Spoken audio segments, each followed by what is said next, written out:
भक्तों को जय श्री राम। मैं विपिन शास्त्री, श्री दुर्गा माता मंदिर, आशियाना कॉलोनी, लुधियाना, पंजाब। गुरु विपिन शास्त्री चैनल के माध्यम से आप सभी भक्तों के बीच उपस्थित हो रहा हूँ। श्रावण महात्म कथा लेकर 9वां अध्याय। कथा श्रवण करने से पहले हम अपने गुरु महाराज इष्ट देव का ध्यान करते हैं। मंगलम भगवान विष्णु, मंगलम गरुड़ध्वजा, मंगलम पुंडरीकाक्षाम, मंगलाय तनो हरि। ईश्वर ने कहा, हे सनत कुमार, अब शुक्रवार की कथा कहूँगा जिसे प्राणी श्रद्धा से सुनकर समस्त विपत्ति से छूट जाता है।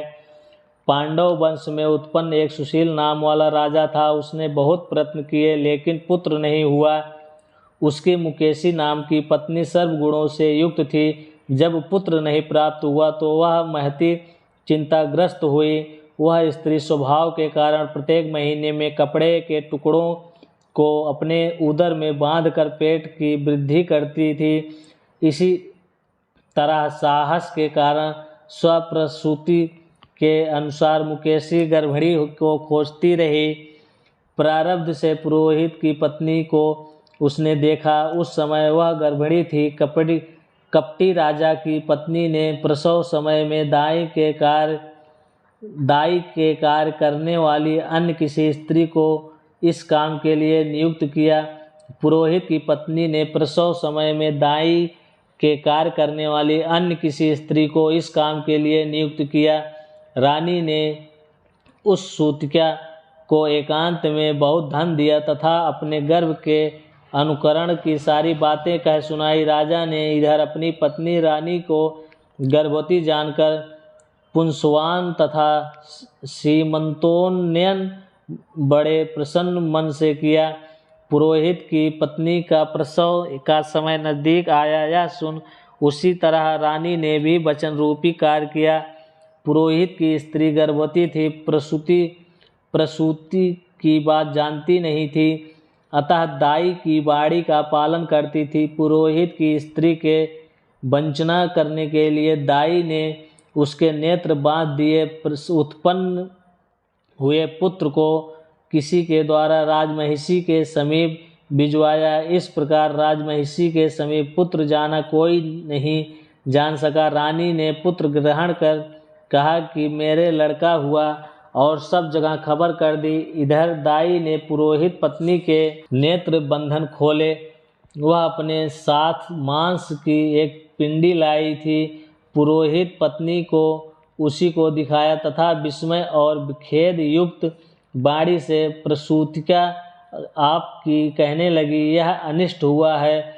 पतिदेव से कहकर उसकी शांति करवाना। पुत्र नहीं हुआ तो न सही। पुरोहित पत्नी को प्रसव स्पर्श चिंता हुई, क्या इसने कपट किया।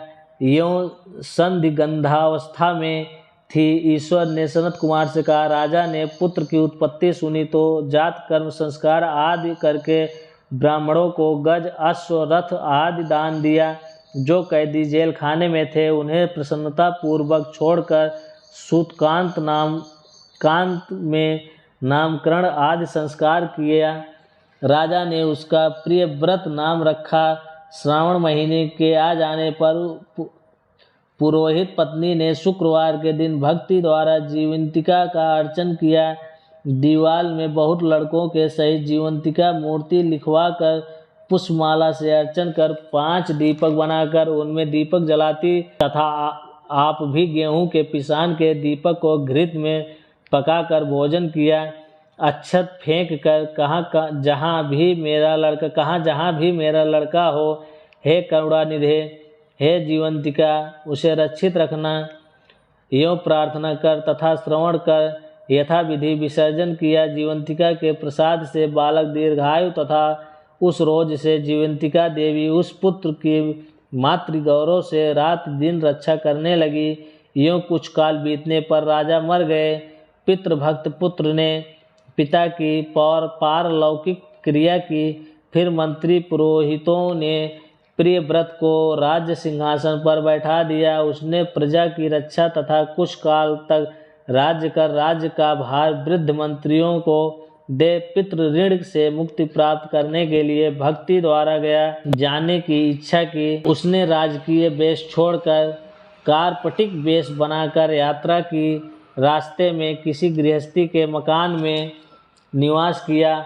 उसी रोज उसकी पत्नी को क्रमशः षष्ठी देवी मार चुकी थी, पर इस लड़के के हो जाने पर 5वें रोज राजा वहां गया था। राजा ने शयन किया तो सब सत षष्ठी देवी बालक ग्रहण करने आई।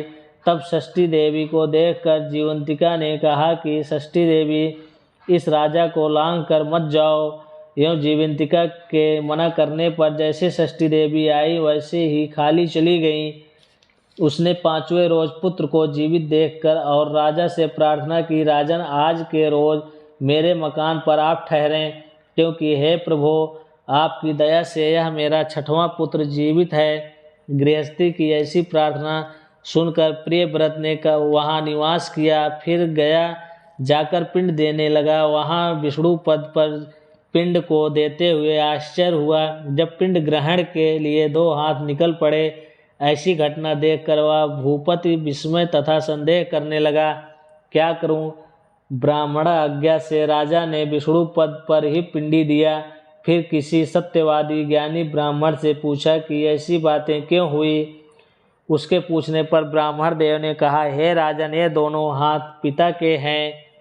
ऐसा क्यों हुआ उसकी बातें माता ही कहेंगी। राजा चिंतित तथा दुखित हो मन में अनेक तरह से विचार करने लगा। यात्रा पूरी कर जहाँ लड़का राजा के पहुँचने से जीवित हुआ था, वहाँ जाकर उसी दिन उस गृहस्थी के घर पुत्र जन्म का 5वां रोज था।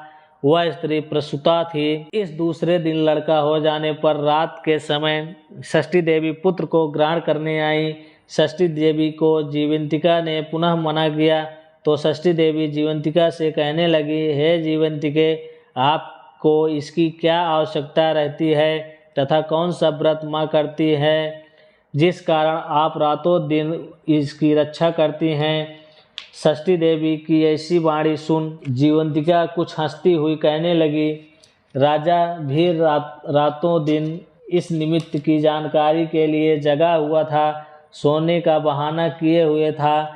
उसी समय राजा ने दोनों की सब बातें सुनी। हे षष्ठी देवी, इसकी माँ श्रावण महीने की शुक्रवार को रोज मेरा पूजन तथा व्रत के जो सब नियम करती है, उसी नियम को मैं आपसे कहती हूँ। इसकी माँ हरे वर्ण का कपड़ा तथा चोली नहीं ग्रहण करती और हरे वर्ण की कांच की बनी चूड़ी भी अपने हाथों में ग्रहण नहीं करती। चावल के धोवन के जल को कभी नहीं लांघती। हरे पल्लव के मंडप के नीचे नहीं जाती। हरे वर्ण का हो जाने से करेला का साग नहीं खाती।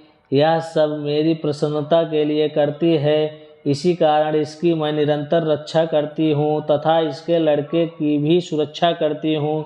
यह सब राजा सुनकर सुबह अपने नगर में गया। स्वागतार्थ वहाँ राजा के नगरवासी तथा देशवासी प्राणी आए। राजा ने माता से पूछा, हे माता, आप जीवंतिका का व्रत करती हैं तो इसकी क्या विधि है। राजा के पूछने पर माँ ने कहा, जीवंतिका व्रत मैं नहीं जानती। राजा ने गया यात्रा के फल प्राप्त्यर्थ ब्राह्मणों तथा सुवासिनियों को भोजन कराने की अभिलाषा प्रकट कर उन सुवासिनी ब्राह्मणियों के यहाँ हरे वस्त्र, हरी चोली, हरे कांच के कंगन आदि परीक्षार्थ भिजवाए। दूत ने वहाँ यह कहा कि आप सब राजा के घर में भोजनार्थ आवें। पुरोहित की पत्नी राजदूत से कहने लगी, मैं हरे वर्ण की कोई चीज़ नहीं लेती। पुरोहित पत्नी की ऐसी वाणी सुनकर राजा ने दूत ने जाकर कहा, राजा के पुरोहित की पत्नी के लिए रमणीक लाल वर्ण के कपड़े आदि भेजे। पुरोहित पत्नी उन चीज़ों को ग्रहण कर राजा के घर गई। उसने पूरब वाले दरवाजे पर चावल का धोवन जल तथा हरे वर्ण का मंडप देखकर वह स्त्री अन्य दरवाजे से गई। राजा ने यह देखकर पुरोहित पत्नी को शुक्रवार व्रत का कारण बतलाया। राजा को देखकर उसी समय उसके स्तन से दूध बहने लगा।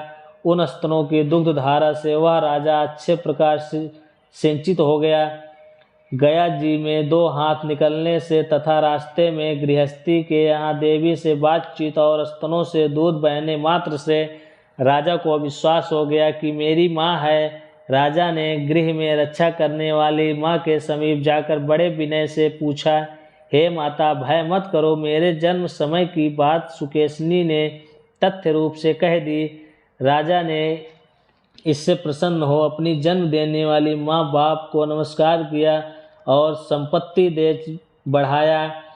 इससे दोनों बड़े आनंदित हो एक दिन रात में जीवंतिका से राजा ने प्रार्थना की कि हे जीवंतिका, मेरे जन्म देने वाले पिता हैं तो गया में क्यों 2 हाथ निकले।